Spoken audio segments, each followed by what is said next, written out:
Всем привет! Это ProTech. Здесь вы услышите только суть и главные новости из мира технологий и политики. Делитесь своими мнениями в комментариях, особенно жду ваших ответов на мои вопросы. Буду признателен за лайк и подписку, это очень помогает каналу. Переходим к главным темам. Американские ракеты атакуют российские самолеты. Это один из самых тяжелых дней для авиации РФ. В интернете появились первые кадры украинского морского дрона, о существовании которого в России ничего не знали до недавних атак в районе Новороссийска. Речь идет о Magvaro B-7. Этот беспилотник сбил 2 российских истребителя всего за одни сутки. Источники Z-Publix сообщают о крупных потерях. Это первые случаи в истории, когда надводный дрон уничтожил истребители. Украинская разведка уже опубликовала видео этих ударов. Военное издание Naval News утверждает, что Magvaro V-7 — это уже полноценная платформа, значительно улучшенная по сравнению с ранним прототипом Sea Dragon. Обновленная модель имеет более продуманные технологии и модернизированное оборудование.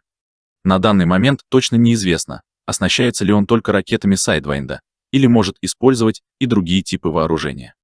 Установленные ракеты — это классические Sidewinder на авиационных направляющих, которые, предположительно, могут подниматься перед запуском. По дальности действия они сопоставимы с советской Р-73, ранее размещавшейся на Sea Dragon. Максимальная дальность запуска оценивается в 10 километрах, но в реальности она может быть ниже. Напомню, что в конце прошлой недели Украина осуществила 2 масштабные смешанные атаки по объектам в России и Крыму. Власти РФ заявили, что в течение нескольких дней были сбиты около 300 украинских беспилотников, а также почти 30 надводных дронов. При этом российские блогеры Z признали эффективность удара украинских вооруженных сил. Были потеряны боевые самолеты. И это серьезный успех Украины. Тем временем в Москве ликвидируют последствия мощного взрыва, который произошел ранее в жилом доме на улице генерала Тюленева. Эвакуация коснулась жителей 15 подъездов. Произошло обрушение перекрытий между 8 и 9 этажами, площадь разрушений — около 60 квадратных метров, а площадь пожара достигла 100 квадратов. Пострадали 5 человек, включая 2 детей. Известно о 2 погибших. Их тела были замечены свисающими из окон горящего дома. Мэр Москвы Сергей Собянин сообщил, что в столице произошла чрезвычайная ситуация. Пожар в квартире на указанной улице. Причины выясняются. На месте работают экстренные службы, врачи и спасатели. Гражданам оказывается вся необходимая помощь. По предварительной информации, активно распространявшейся в российских телеграм-каналах, причиной взрыва стал газовый баллон, взорвавшийся в одной из квартир. 9 мая может обернуться провокациями, именно так считает Владимир Зеленский. Он утверждает, что за возможными событиями будет стоять Россия, чтобы в дальнейшем обвинить Украину. Тема возможного обострения в День Победы активно обсуждается. Киев призывает международное сообщество усилить давление на Москву. Зеленский отметил, что уже 55 дней Россия игнорирует предложение США о 30-дневной паузе в боевых действиях. По его мнению, ситуацию может изменить консолидация поддержки Украины, развитие оборонного сотрудничества в Европе и новые санкции против РФ. Кроме того, он повторно предложил продлить прекращение огня не на 3, а на 30 суток. Зеленский – президент Украины. Они заявляют о желании частичного перемирия, но на деле за последние дни зафиксировано рекордное количество атак – более 200 за сутки. Об этом мне сообщил генерал Сырский. Мы не верим в их намерения, провокации вполне возможны. Все зависит от позиции России.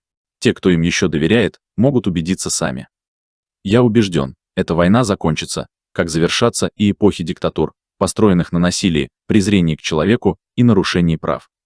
Интересно, что в самой РФ озвучиваются противоположные версии.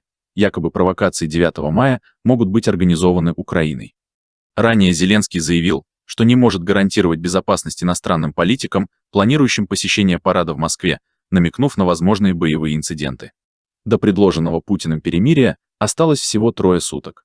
Президент Чехии Петр Павел заявил, что прекращение огня на 72 часа не принесет реального эффекта. За этот период невозможно будет даже начать переговоры. Он подчеркнул, что окончание войны зависит исключительно от воли Путина. Петр Павел – глава Чехии. Только у Путина есть все полномочия, чтобы остановить войну одним решением. Но пока такой инициативы не видно. Между тем, в Белом доме звучат пессимистичные прогнозы. Трамп полагает, что любые переговоры между РФ и США могут провалиться из-за личной вражды между Зеленским и Путиным. Тем не менее, действующий президент США выражает надежду на возможное мирное соглашение между Киевом и Москвой. Но если оно сорвется, Трамп, как он выразился, умывает руки. Дональд Трамп, экс-президент США. Настанет момент, когда я скажу: продолжайте. Делайте, что хотите. Иногда я так говорю, и тогда происходит нечто хорошее. Возможно, ничего не получится. Возможно, это невозможно в принципе. Между этими лидерами сильнейшая вражда, как и между солдатами, генералами. 3 года боевых действий – это многое значит. С одной стороны, мы близки к миру, но с другой, все может быть куда сложнее. Посмотрим. Я пока не буду говорить, кто именно ближе к компромиссу. Но мы уже добились сделки, выгодной для США. Примечательно, что и Трамп, и Путин недавно говорили о смене власти, как в России, так и в Соединенных Штатах.